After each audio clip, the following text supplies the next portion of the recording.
Welcome, everybody, to this week's episode of Into the Fire, where every single week we are covering hot topics, and all we're trying to do is clear the smoke on those hot topics to find some truth, find some clarity. I'm here with my man, Rob Reed. Rob, how you doing, man? I'm doing really good today. How are you? Doing well, man. Doing real well. So today's a little bit of a different episode because sometimes we talk about like hot topics and what have you, but now I want to go into like the hot topics in your life. Because we talk a lot about what's going on in the community, hot topics that are facing professionals, facing business, facing people today. But I want to understand some of the maybe hot items that have faced you in your, 20 plus years experience as a CEO, as a leader in our community. And I want to hear about some of the problems that you've faced and how you overcame them. So I want to hear about Rob's top 3 problems today. So if I understand this correctly, Ryan, you're throwing me into the fire? Oh, Rob, get in there, baby. Rob's going into the fire today by himself. So now the spotlight's on you. You're in the fire. Yeah. I want to start understanding some of the problems you face in business. But before we get into business, I'd love to understand maybe as a CEO running a company, how long have you run Bison for? Since 2001. So it's been around for a long time, 2001. Absolutely, 2001. And, as founder, as CEO of the company, you go through a number of ups, a number of downs, challenges, learning opportunities, mistakes you've made. Yeah. I want to hear about maybe one of the biggest problems you've ever had in growing the company, in growing Bison. Okay. Well, I'm going to talk about a couple things because, the first kind of comment you made about the ups and downs. And I'm going to tell you that everyone loves to talk about the ups, right? And businesses, of course, have them. There's those exciting times where your business is doing well, you're hiring more people, you're growing, and that is fun. I mean, everyone's engaged, they're having a good time. Yes. But there's going to be the down cycle. And I've always said to people 2 things. First off, if a business owner is telling you that they've never had a down cycle or a hard time in business, it's one of 2 things.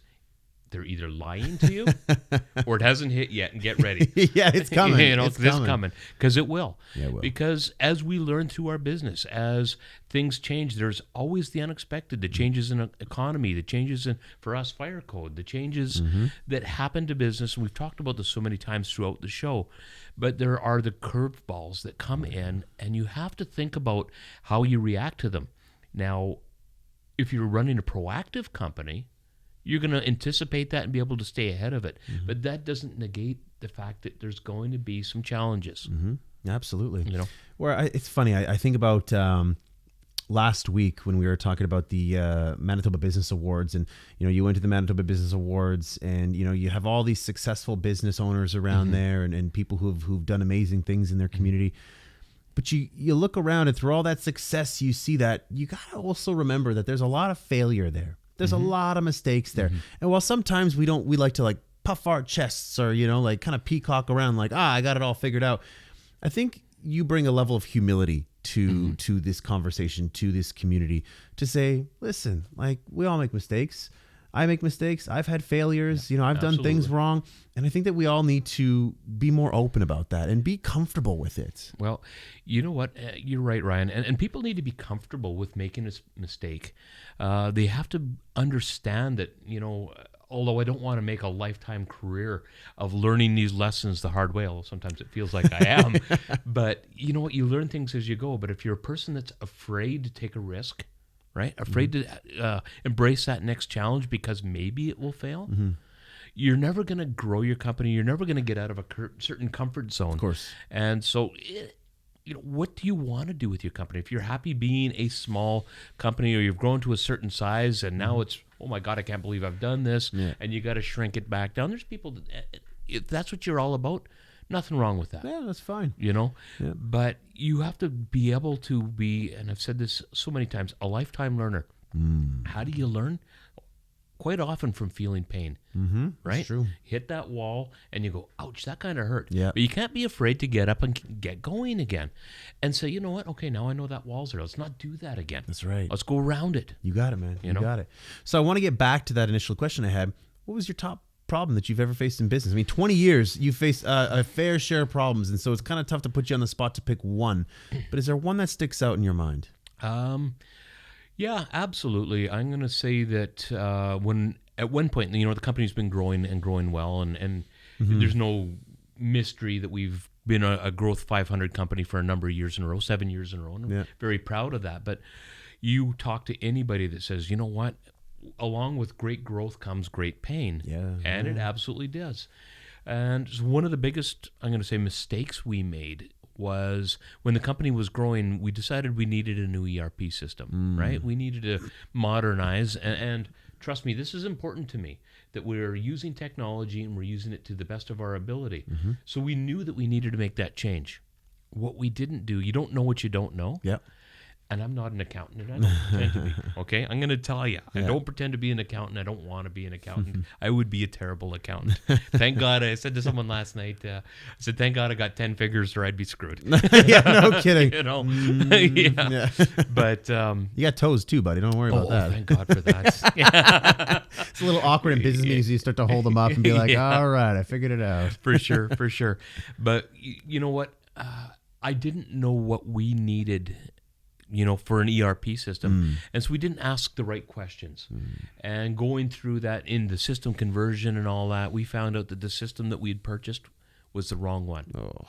And man, that hurt. You're so deep money-wise too. At that point. You know what? You've spent money to support this new system. The countless hours that you've spent and what you put your staff through.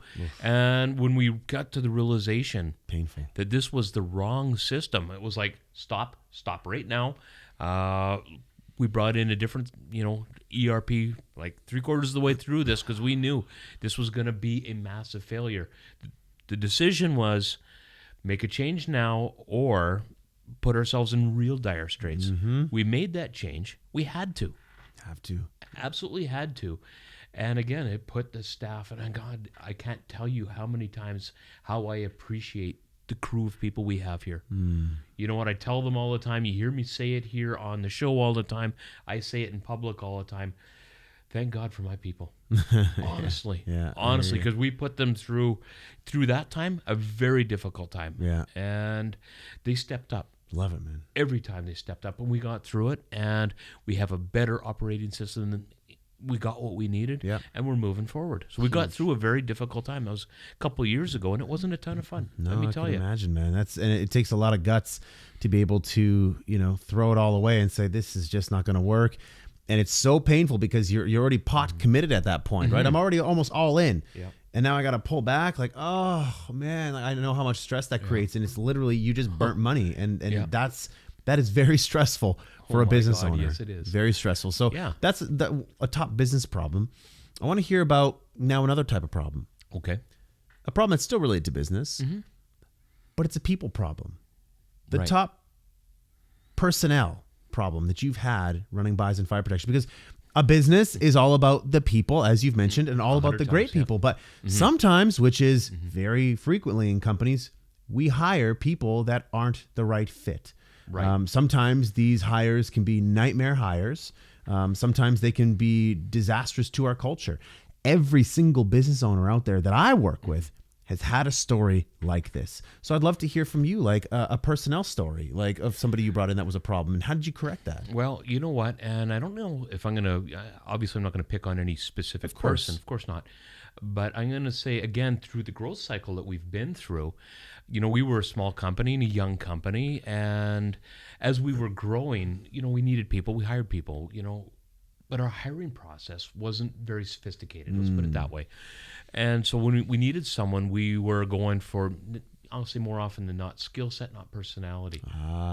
Right? Yeah. And so when we weren't hiring the right personalities, or we were making snap hiring decisions because we weren't taking the time to go through the process, all that sort of thing, we made some mistakes. Of course. And everybody does. But what did we learn from that? Getting back to the other lessons, of course. The brick wall was, let's stop making these snap hires. Let's start asking better interview questions. Let's start making sure that they're going to fit our culture, right? Because, and I was talking with a couple of the people here about this recently, about, with the culture we have and how great it is. And yet I said, what, we cannot stop. We cannot. I said, now that we have this culture that everyone's enjoying, we all have to be defenders of it. And how do you become a defender of the culture? part of it starts right at the interview process. Yeah. Are you a fit? If this person isn't a fit, are you fitting the profile of the group that we have? Because we can teach you the rest of it, right? Some of them have industry skills, some of them don't. But if they have the right culture, the right personality fit, all that they're going to fit with our team, this team will walk around them. They will buoy them up. They will take them where we need them to go because they're a fit. Because this team wants to win. That's such a great point about this being defenders of your culture. And we've known in Bison, noticing, when making a referral or bringing somebody in, it's funny. And this is something that's very different with Bison that I haven't experienced in a lot of different workplaces. But the managers, Ryan Kirkland, right, senior manager here at Bison Fire Protection, you both defer to your team when it comes to certain hiring decisions. Absolutely, we do. You guys believe that somebody's a hire. I like this person, but it's not our choice. Let's leave it to the team. Why? Because your team, they are believers in the culture. They are defenders of the culture. And that is super cool, because how often do you see a manager usurp their people and say, listen, I hear what you say, but we're going to hire this person anyways because I really like them. No, instead you're giving the power to the people and you're saying, you guys are defenders of this culture. What do you think? And you empower them to make a decision. Like, kudos. Like, that's massive. Well, thank you, Ryan. But I'm gonna say it like this. We talk team. You've heard me talk about team and all the importance of the team here. But if I don't do that, am I living it? Am I walking it? I'm not. Ryan's the same way. Ryan Kirkland, as you mentioned. The other managers the same way. And I've had managers come up to me recently, and, Mike is an example. We were having coffee the other day, and he said, you know what? I know we were going in this direction for a specific hire. And he said one of the people that applied wasn't that fit. But he said, but look they've got this skill. Guys, let's do a left turn. And we all sat back and listened to what Mike had to say and went, you know what? You're right. And I'm, very much paraphrasing, of course, what's going on. But in the end, we looked at it and went, you know what, Mike, you're 100% right. And as a team, we made that shift. But because Mike had the confidence and the trust in the team to even bring it forward. If you have a team that doesn't trust you, he's not going to make that comment. That's right. And beyond that, do you think he'll do it again because we listened to him? And, at the end of the day, Mike, you were right. I love it. And it was a great hire. I mean, we're really happy with that person that's come on board. Great. And, but it was the right thing to do for the right reasons, but because there was a team involved. Yes, absolutely. So your biggest takeaway here, again, your business problem, getting that ERP, the lesson learned, sometimes you just got to know when to cut bait, do a little bit more due diligence ahead of time, right? Be a little bit more aware. Your people problem, you hired for skills instead of based on personality, attitude, culture. So what you do from there is, you made people defenders of the culture. You made sure that you had the right people internally who believed in that culture. You defined what that culture looks like, and it's something that's continuing. I know in Bison, you guys are continuing to lay that out and figure out what that is. It's constantly a work in progress, which is what culture is. You need to continuously maintain it. You can't just set it and forget it. Right. So I love that. So we talked about your business problem. We talked about a personnel problem. I want to know about your top personal problem. When running a business, how has this affected you personally in a problem? And how did you overcome that, man? Man, this is a interesting conversation at this point because I probably need to do more self-reflection sometimes, but now you're forcing me to. We'll take that minute. So that's what it's like going into the fire, baby. It's tough. That's right. Yeah, they'll get a little hot here. Yeah. Oh my God. But in all honesty, Ryan, if I look at the owner that I was in 2001 to what I am today, we're two different people. You know what? Because I was that guy that wasn't afraid to raise my voice and say, I'm right, you're wrong, you're doing it my way. And, very directive, very dominant that way. Yeah. Very, very, when people talk about disc profiling. Yeah. I was probably you were high D for sure. Very high D. And through time and experience and hitting a few brick walls and, I'm going to say some personal maturity and, personal education, because I've talked about being a lifetime learner and I've always read. Yeah. And I, I've had the opportunity, and I guess the good fortune to be able to put some of that ego aside and learn and grow and allow myself to do that, so that I'm not the guy that's making the harsh comments, because I know I got a pretty quick wit. I can crack a joke pretty much off the top of my head. Of course. The opposite side of that is I can also make a very cutting comment, as I've been told. That's true. Just as quickly. Yeah, and that could happen. And I've learned to not do that, right? And it's allowed me to grow as a person. So that makes me, a better business leader. But has it made me, say, a better husband or a better father? All those things as we grow, because anyone that looks at themselves and says who I was 20 years ago isn't who I am today. Of course, yeah. Because we grow one way or the other. Now, are you growing better or are you growing worse? That's right. But you're growing. Who were you 6 months ago to who you are today? Yeah, exactly. Like I know for all of us, we're all trying to improve and change. So again, when you look back to 2001, you're saying I'm a little bit more rough around the edges, a little bit more gruff, a little bit more directive, a little bit more dominant. Far more aggressive. Yeah, but now it's through experience you have learned to increase empathy. You've learned to trust more. Right? You've learned how to motivate your people, and I think that just comes with growth and realizing the challenge is sometimes people don't grow through that. Right? Sometimes it's just how people are 20 years ago, and that's who they are today. And that's what I respect about people is their need to grow. And I think you grow because you learn. You have high self-awareness. You understand what works and what doesn't. Is this right? Do I feel right, or does this not feel right? And you continuing to explore that, you continue to be self-aware, has really helped you come into your own as the business leader you are today in our community. And I give you kudos for that. Well, thank you. Because we've talked about this many, many times where I think your perspectives are unique. And again, I'm not puffing smoke here, but you really do bring a unique perspective to our community. And I hope that it acts as an inspiration to other young business leaders and other experienced leaders to say, hey, maybe there's a different perspective out there.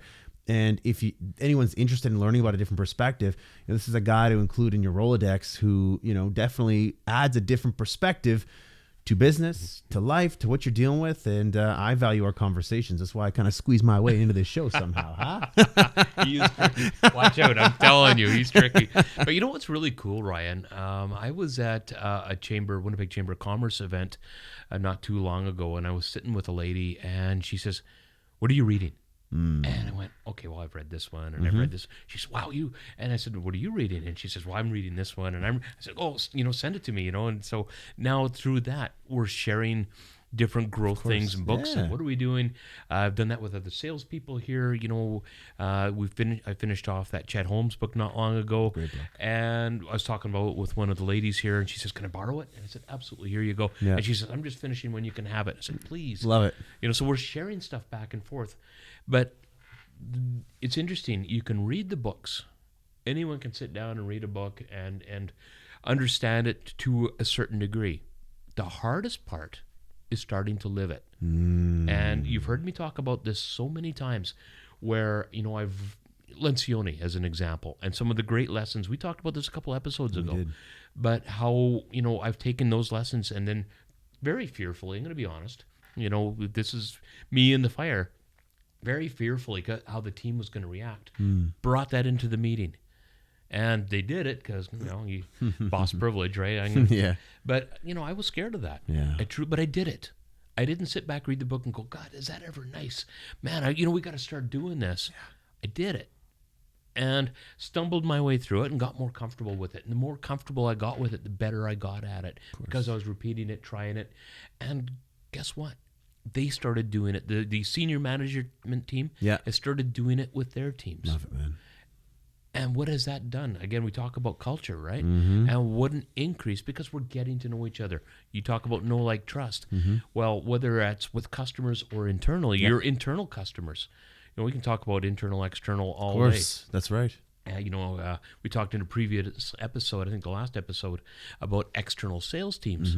But when you think about customers, well, your internal customers being your coworkers. And if they don't know, like, and trust you, how are they going to support you? And if they don't trust you, what kind of team do you have? What kind of culture do you have? That's right. I agree, man. But that's where, again, reading the books is one part of it. But applying what you've learned or what you've read. Absolutely.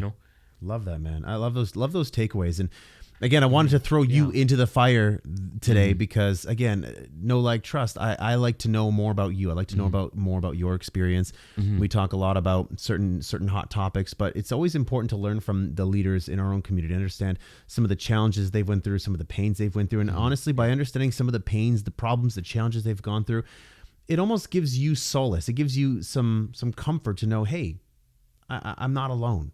Other people have made mistakes and they've gotten through them, and I'm making my mistakes. I'm going through my crises, and I'm going to get out of it as well.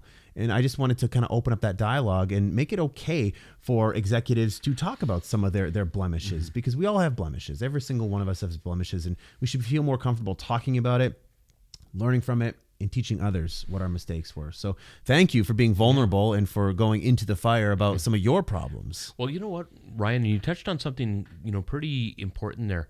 One of the things that kind of really helped me was sitting down with another very prominent business person here in the city a number of years ago and having that conversation. He started talking to me about the struggles he was going through and kind of bared his soul about some of the things that were going on. And I went, wow, if you can do that, with me, maybe that's something I should be doing. Maybe that's... And it started changing the way I was looking at things because just the honesty and the trust and the truth that he brought forward at the time, I went, man, this is refreshing. Like I felt bad for him, for what he'd gone through. Of course. But it changed the way I looked at business. And that was just from sitting down over a cup of coffee. It's amazing the influence people can have on each other when you truly share. Absolutely. And vulnerability is a refreshing thing today. Everyone's fronting, trying to show, hey, flex my muscles, and we're doing good here, we're killing it here. But yeah, okay, I get it. But everyone needs to be a little bit more vulnerable and be a little bit more honest. And I think that's kind of what I was trying to accomplish with this discussion today. Right. So thank you so much for that, my friend. I do appreciate that. I know it's uncomfortable to sometimes get thrown into the fire like that, but it's important, I think, for all of us to realize that we're all vulnerable and we all have our issues and we all have our challenges, but yet we all overcome them. And I think together working as a community and having these discussions, we can all get through our challenges a lot easier.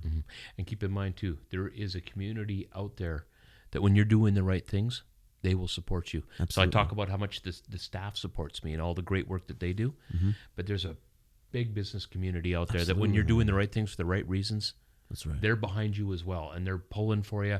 And sometimes it's like you say, just that cup of coffee. That's right. And that opportunity for them to say, have you thought of this, or have you tried that? Or just listen, because you know what? As important as our spouses are to us and our families, sometimes they don't understand what we're going through as CEOs, as business people, as leaders. So you need someone that's kind of walking that path, and you can share that. That's right. And finding the right person. And again, it's not just anybody. That's right. But there's a number of people that will click with you, that work, that understand. And I'm very, very fortunate to have that group of people around me that I can call and go to. Love that. Yeah, fantastic. Absolutely. So thank you all for that. I'm going to say that up front. You don't know how much, that external support system that I have in the business world, how important you are to me. So thank you for that. Love that. Well, that's this week's episode of Into the Fire, where every single week we are just covering off some hot topics to clear some smoke away and find a little bit of clarity. And today we threw my man Rob Reed into the fire, and he came out with a little bit of ash on him, but he looks pretty good. He looks a little worse for wear. It's all right, though. Red. Yeah, it did turn red. It's all right, though.